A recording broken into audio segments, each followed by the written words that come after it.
Bonjour et bienvenue à notre méditation. Aujourd'hui, c'est le 4 décembre 2021 et nous sommes arrivés donc dans notre méditation sur la grâce dans Éphésiens chapitre 3 verset 9. Et de mettre en lumière pour tous les hommes comme se réalise ce mystère caché de toute éternité en Dieu qui a tout créé par Jésus-Christ, notre Seigneur. Dieu a tout créé par Jésus-Christ. Quelle est la différence entre le verset 8 et le verset 9 d'Éphésiens chapitre 3? Dans le verset 8, il dit, moi qui suis le plus petit de tous les saints, j'ai reçu la grâce d'annoncer parmi les non-juifs les richesses infinies de Jésus-Christ. Et dans le verset 9, si on reprend le verset 8, moi qui suis le plus petit de tous les saints, j'ai reçu la grâce de mettre en lumière pour tous les hommes comment se réalise ce mystère caché de toute éternité en Dieu qui a tout créé par Jésus-Christ. Deux fois, il va parler du mystère, mais il a deux choses Dieu va faire par lui pour qu'on puisse comprendre ce mystère. La première chose, verset 8, c'est d'évangéliser. Il a le verbe évangélisant ici, traduit par évangéliser en français. Mais dans le verset 9, c'est pas évangélisant qu'il utilise, c'est photisant, traduit ici par mettre en lumière. Et vous savez très bien que s'il n'y a pas de lumière, vous ne pouvez pas voir. J'habite ici dans le 64, ce beau département français à la frontière avec l'Espagne, donc les Pyrénées-Atlantiques.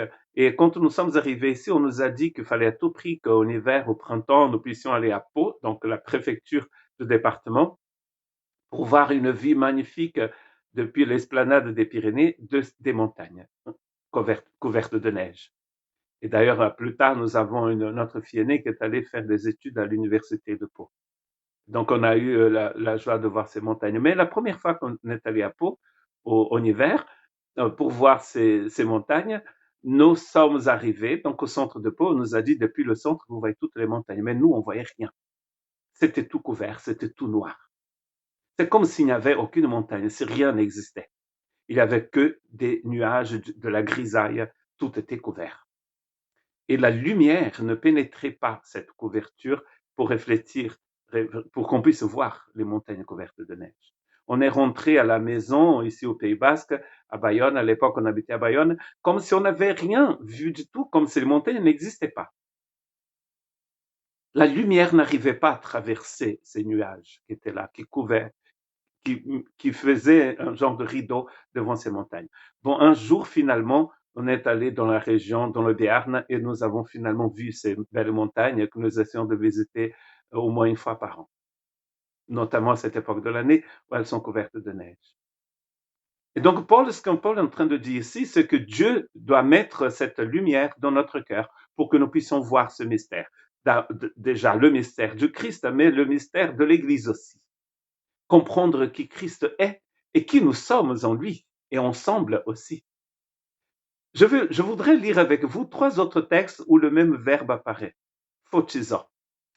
D'abord, nous avons déjà médité, dans Éphésiens 1,18, Paul dit ceci, « Je prie qu'il illumine les yeux de votre cœur. Je prie qu'il photise, enfin qu'il mette de la lumière dans votre cœur, pour que vous sachiez quelle est l'espérance qui s'attache à son appel, quelle est la richesse de son glorieux héritage au milieu des saints. » Nous avons déjà médité ce texte l'année dernière. Donc, vous voyez, sans cette lumière dans notre cœur, nous ne pouvons pas voir. Et même au début de son ministère, Paul a reçu une parole du Seigneur qui va raconter après dans Acte 26, quand il va donner son témoignage quand il fait sa défense, avant d'aller en prison à Rome, avant d'écrire la lettre aux Éphésiens. Il dit ceci dans Acte 26, versets 17 et 18. « Je t'ai choisi, c'est Dieu qui dit à Paul, du milieu de ce peuple des non-juifs vers qui je t'envoie. Je t'envoie leur ouvrir les yeux. » Ah, nous trouvons notre verbe photisant. Pour qu'ils passent des ténèbres à la lumière et de la puissance de Satan à Dieu. Pour qu'ils reçoivent par la foi en moi le pardon des péchés et une part d'héritage avec les saints. Trois choses ici. Donc, Paul a été appelé, Dieu a mis ce ministère en Paul pour mettre de la lumière, pour ouvrir les yeux des païens. Si les yeux restent fermés, si la lumière ne pénètre pas, nous ne pouvons pas voir. Vous ne pouvez pas voir dans le noir. La grâce de Dieu a illuminé les yeux de votre cœur. Ouvre les yeux de mon cœur. C'est un chant que nous chantons. C'est difficile de chanter le matin comme ça. Un quatrième texte où nous allons trouver aussi le même verbe, c'est dans 2 Corinthiens 4, 6. En effet, le Dieu qui a ordonné que la lumière brille du sein des ténèbres a aussi a fait briller sa lumière dans notre cœur pour faire resplendir la connaissance de la gloire de Dieu dans la personne de Jésus-Christ. Vous savez que la lumière est invisible. Vous ne voyez pas la lumière, mais vous voyez ce que la lumière éclaire. La lumière de Dieu est invisible, mais nous la voyons dans la personne du Christ Jésus, qui révèle le Dieu ici. C'est pour ça qu'il dit que Dieu a fait briller sa lumière dans notre cœur, pour faire resplendir la connaissance de la gloire de Dieu dans la personne de Jésus-Christ. C'est en Jésus-Christ que nous voyons le Seigneur Dieu.